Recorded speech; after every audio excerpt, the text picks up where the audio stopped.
Okay, so in the last video we did this program using if, else if, and else. In this one we're going to go ahead and redo it, but we're going to use a switch, okay? So first thing, let's go ahead and comment out this. We're just going to copy and paste some stuff so we don't have to type it over. So I'm going to pull this down here. Okay, so we're going to say switch, and then the variable that you want to be checking, okay? So we're going to say switch wheels. And then we'll take, you need squiggly brackets again. And then rather than doing this to check for equivalency, you just say case, and then the value. So let's say case 4, okay? And our case 4, we printed out that that is a car. So let's copy that, print it there, okay? And then you need a break keyword, and I'll show you the break keyword later in this video, okay? Or what happens if you don't have it. So then let's go ahead and do the same for the other cases. So let's get the bike. Then let's get the unicycle.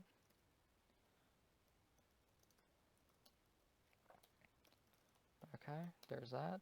And then rather than doing an else in a switch, the word is default. Okay, so we'll do default.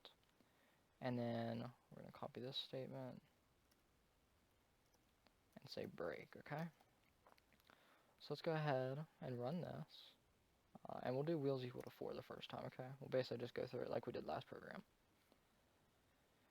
So you'll see that the output it tells us is that is a car, which is true because wheels is 4, so it'll print that out, okay? Now, let's also do, we'll do one more case and then a default case as well, just to show you it works. So for case 1, it knew that that is a unicycle, and we'll do case 500, which is not true for any of these, so it should fall through to the default case. Okay, and now if they have 500 wheels, we don't know what they are driving. Okay, so what this break statement will do, let's just take this back to 4, and if we comment out this break, what it'll happen is it'll print out case 4, but it won't exit, so then it'll go into case 2, okay? Even though case 2 isn't true. So let's go ahead and do that.